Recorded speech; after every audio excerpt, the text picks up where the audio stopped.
উজ্জ্বলা সুফলা শস্যশ্যামল আমাদের এই প্রাকৃতিক দিনা নিকেতন, এই প্রাকৃতিক দিনা নিকেতনে আমাদের অনারেবল পার্সন আছেন, এমনি আছেন আমাদের সভাপতি এবং আমাদের শ্রদ্ধা বড় ভাইকে আমরা ধন্যবাদ জ্ঞাপন করছি। ভাই যেন আপনার নামটা একটু বলুন। আমার নাম মোহাম্মদ কামরুল হাসান, আমি এই অঞ্চলের একজন সন্তান। কামরুল হাসান ভাই, আপনাকে ধন্যবাদ জ্ঞাপন করছি আমার ব্রাইটেন ইন্ডিয়ান চ্যানেল এবং জাতীয় পত্রিকা দৈনিক আজকে আলোকিত সকলে আমি মূল সাংবাদিক পরাজয়ের সঙ্গে আছি, সাথে আমাদের সভাপতি সাহেবকে আমরা ধন্যবাদ করছি। আপনার অনুভূতি কত তুলে ধরবেন যে আপনাদের সভাপতি নির্বাচিত হয়েছে, আপনার যাওয়া পাওয়া কী আছে এবং এই রাস্তার সাথে বিচিত্রতা চ্যানেলে তুলে ধরবেন আপনার সাংবাদিক। আমি বাজার মেডিসিন এবং কাগজ সমিতির নবনির্বাচিত সভাপতি।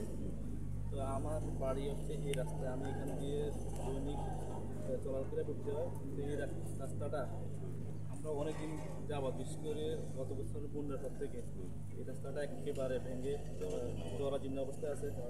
এইখানে আমরা থেকে সুস্থ মানুষ পর্যন্ত অসুস্থ হয়েছে।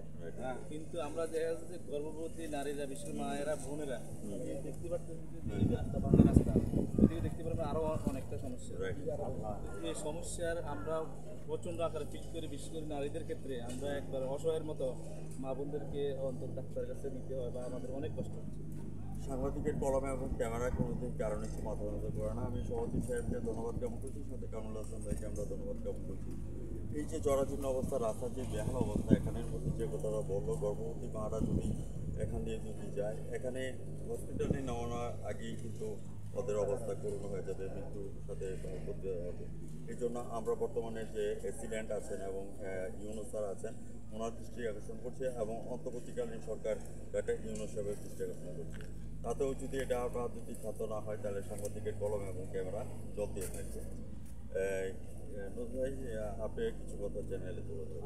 আমরা রাস্তাগুলো যখন ভেঙে চুরে যায়, জনগণের চলাচল করতে কষ্ট হয়, তখন আমরা যেটা করি, উপজেলা ভিত্তিক এলজিডি অফিসার সহকারে সংশ্লিষ্ট যিনারা রয়েছে, আমরা ওনাদেরকে বিষয়টা জানাই। তো এই লক্ষ্যে আমরা গত 2024-এর বন্যার পরে আমরা একাধিকবার উপজেলা পর্যায়ে এটা আবেদন করেছি। এরপরেও আমাদের রাস্তাগুলো হচ্ছে না। এটা আসলে দুঃখজনক। আমাদের এই দেশে হয় কি, সুনির্দিষ্ট ডেট আমরা নির্বাচনের ব্যাপারে যেরকম দেখতে চাই বা সবার জাগ্রত একটা অনুভূতি দেখতে পাই, রাস্তাগুলো কবে হবে, সংশ্লিষ্ট যেই দপ্তরের কর্মকর্তারা রয়েছেন, আমি খুব করে চাইবো নির্বাচনের ডেট যেমন সবাই চায়, রাস্তাগুলোর ডেটও আমরা চাই। আমরা জনসাধারণ চাই কবে নাগাদ আমাদের এই রাস্তাগুলো হবে, আমরা ঠিক এই বিষয়টা জানতে চাই। তাহলে আমাদের একটা টার্গেট থাকে যে না, হয়তো বা আগামী 2 মাস পরে আমরা সুন্দরভাবে চলাচল করতে পারবো, আমাদের একটা লক্ষ্য থাকে। সংশ্লিষ্টদের কাছে চাইবো যাতে রাস্তাটা দ্রুততম সময়ে সংস্কার করে দেওয়া হয় এই অঞ্চলের মানুষের চলাচলের জন্য। আর শুধু এই রাস্তা না, সবচেয়ে দুঃখজনক ব্যাপার হলো সাতারভাইয়া ইউনিয়নের প্রধান যে সড়কগুলো আছে সবগুলো রাস্তার সেম অবস্থা, সেম কোয়ালিটি। ইভেন কি আরও একটা আজকে আমি বলার সুযোগ পেয়েছি বলে এই কথাটা মিডিয়াতে আনতে চাই, হসপিটাল রোড নামে সাতারভাইয়াতে একটা রোড আছে যেটা 2003 সালের পরে আর কখনো সংস্কার হয় নাই। এটা সবচেয়ে বড় দুঃখজনক। একটা কাঁচা রাস্তা সংস্কার হতে সময় লাগে, কিন্তু একটা পাকা রাস্তা যখন ভেঙে যায়, এটা 2003-এর পর 25 পর্যন্ত আইসা সংস্কার হবে না, এটা দুঃখজনক। পরবর্তীতে আমি এটা নিয়ে একটু ঘাটাঘাটি করি, উপজেলা পর্যায়ে গিয়ে আমি খোঁজ খবর নিয়ে দেখলাম যে 2018-19 অর্থ বছরে এটা সংস্কার হয়েছে, তবে অন্যত্র হয়ে গেছে, হসপিটাল রোডে হয় নাই। এটা আরো বড় দুঃখজনক বিষয়।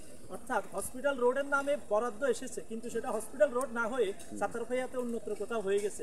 কোথায় হয়েছে সেটা এখন উদ্ঘাটন করতে পারি নাই, আমরা চেষ্টা চালাচ্ছি। তবে মিডিয়ার মাধ্যমে উপজেলা পর্যায়ে যারা আছেন ওনাদেরকে বিনীত অনুরোধ করব, আপনারা এইটুকু তদন্ত খুঁজে বের করুন যে এটার সাথে কারা কারা জড়িত আছে, কারা হসপিটাল রোডের 18-19 সালের বরাদ্দকে অন্যত্র নিয়ে গেছে, তাদেরকে শাস্তির আওতায় আনা হোক এবং হসপিটাল রোডটাকে হসপিটাল রোডের বরাদ্দে করা হোক। কামরুল হাসান ভাই, আপনাকে অশেষ ধন্যবাদ। আপনি যে কথাটা তুলে ধরলেন, থাকবো নাকবদ্ধ করে দেখবে এবার জগৎটাকে কেমন করে ঘুরছে মানুষ, যুগান্তরের ঘূর্ণি পাকে দেশ হতে দেশ দেশান্তরে। আপনি যেই এসডিজিগুলির লক্ষ্যমাত্রা নিয়ে কথা বলেছেন, আমরা সাস্টেনেবল ডেভেলপমেন্ট গোলকে সামনে রেখে আমরা বলবো দুর্নীতিকে জিরো টলারেন্স নিয়ে আসার জন্য। যারা রাঘব বোয়াল, যারা ধরাকে সরা জ্ঞান করছে, তাদেরকে আমরা আইনের কাঠগড়ায় আনবো এবং সর্বোচ্চ বিচারাধীন এনে বিচার করতে সক্ষম হবো। আর না হয় সাংবাদিকের কলম এবং ক্যামেরা চলতে থাকবে। সাংবাদিকের কলম কোনোদিন মাথা নত করে না। The pen is mightier than the sword. Kamrul ভাই, আপনাকে অসংখ্য ধন্যবাদ। আপনি মূল পয়েন্টটা তুলে ধরেছেন। আজ রাত 9টা 15 মিনিটে আমাদের এই প্রামাণ্য চিত্রটা দেখে নেবেন। আর যতক্ষণ পর্যন্ত এটা মেরামত না হবে ততক্ষণ পর্যন্ত আমাদের সাংবাদিকের কলম চলতে থাকবে।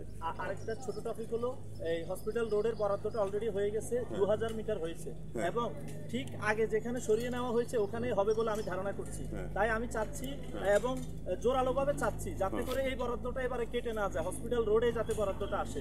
তো সংশ্লিষ্ট যিনারা রয়েছেন ওনারা এই ব্যাপারে সচেতন থাকবেন। আমরা এলজিডি যে অ্যাকশন অফিসার আছেন ওনার দৃষ্টি আকর্ষণ করছি, যেভাবে বরাদ্দটা আসার কথা যেভাবে আসছে ঠিক সেইভাবে যাতে যায়, এটাকে উদ্দুরপিণ্ডি বুদ্ধরঘাটে দিয়ে যাতে অন্যদিকে না যায়, তাহলে কিন্তু সাংবাদিকের কলম চলতেই থাকবে।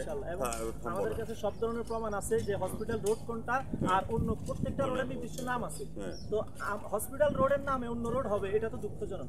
এবং সেটা ধরিয়ে দেওয়ার পরে, বলে দেওয়ার পরেও যদি সেটা সংস্কার না করে ওনারা, তাহলে ওনাদেরকেও জবাবদিহিতার আওতায় আনতে হবে। এখন জবাবদিহিতার আওতায় আনবে কি? সেই প্রত্যাশা নিয়ে আমরা সাংবাদিক আপনাদের পাশে আছি এবং বর্তমানে ক্যাটেকের সরকারের দৃষ্টি আকর্ষণ করছি। তাতেও যদি টনক না লড়ে, তারপর আবার বলছি থাকবো না বদ্ধ করে দেখবো এবার জগৎটাকে। ভিউয়ার্স, আজ রাত 9:15 আমাদের চ্যানেল 99 এবং জাতীয় পত্রিকা দৈনিক আছে আলোকিত সকাল থেকে আমাদের প্রমাণের চিত্রগুলি দেখে নেবেন এবং সামনে থাকেন। চলুন আমরা লাল সবুজের পতাকা নিয়ে আমরা দেশকে সামনের দিকে এগিয়ে নিয়ে যাই। ধন্যবাদ আপনাকে।